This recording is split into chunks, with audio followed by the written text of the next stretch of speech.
Morning. पार्श्व international school की तरफ से जो ऑनलाइन क्लासेस चलाई जा रही हैं उसमें आप सभी का स्वागत है। 7th क्लास, आज हम संस्कृत में ग्रामर देखेंगे। पिछले वीडियो में मैंने आपको लिंग कितने होते हैं, वचन कितने होते हैं, धातु रूप, लकार ये बताया था। अब अगले टॉपिक में हम वर्ण भेद स्वरों के बारे में जानेंगे। सभी बच्चे ध्यान से देखें बेटा। वर्ण भेद, वर्ण दो प्रकार के होते हैं, स्वर और व्यंजन। अब स्वर कितने होते हैं वो आपको पता ही है, अ से अंग तक, और व्यंजन क से ज्ञ तक, वो उसी के बारे में हम यहाँ पर डिटेल से पता करेंगे।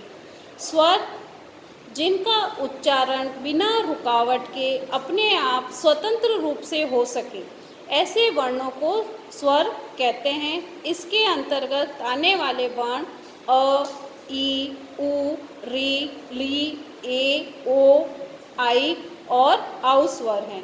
स्वरों को अच भी कहा जाता है। स्वरों को क्या कहा जाता है? अच भी कहा जाता है। स्वरों के भेद किसी भी ध्वनि यानी अक्षर के उच्चारण में लगे समय को मात्रा समय कहते हैं। मात्रा समय के आधार पर स्वरों को निम्नलिखित 3 भागों में बांटा गया है। कितने भागों में बांटा गया है? 3 भागों में।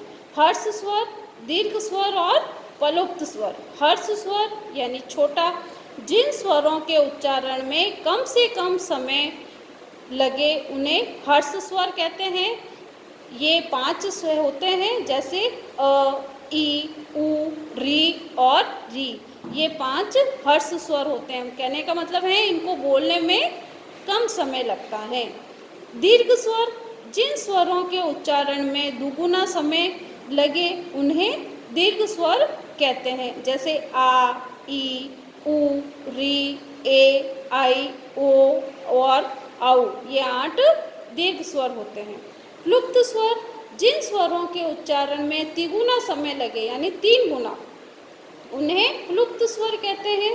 प्लुप्त स्वर के अंत में 3 का अंक लगा दिया जाता है, जैसे ओम। ओ प्लुप्त स्वर है।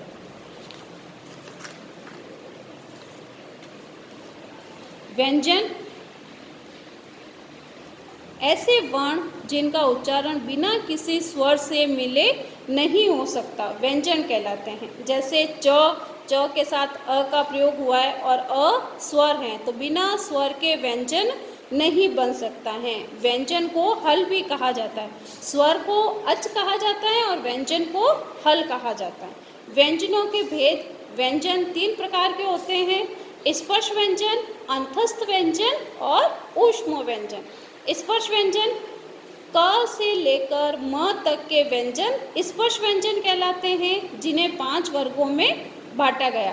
कवर्ग, चवर्ग, टवर्ग, तवर्ग और पवर्ग। कवर्ग में कौन कौन से वर्ण आते हैं? क, ख, ग, ड।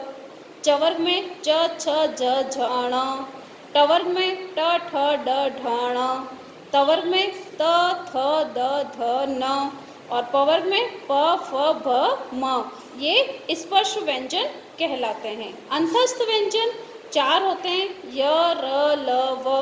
ऊष्म व्यंजन स, स, स, ह। विशेष स, त्र, ज्ञ कोई अलग से व्यंजन नहीं है, बल्कि ये संयुक्त व्यंजन होते हैं। जैसे क और श का मेल होकर श बनता है, त्र और र मिलकर त्र बनता है, ज न मिलकर ज्ञ बनता है। अतः श, त्र, ज्ञ की गणना वर्णमाला में नहीं की जा सकती। आज आप सभी का होमवर्क है कि आप ये वाला नोटबुक में लिखेंगे पूरा अपना, और ये पेज भी अपना नोटबुक में लिखेंगे, और ये काम आपको संस्कृत ग्रामर की नोटबुक में करना है। Thank you.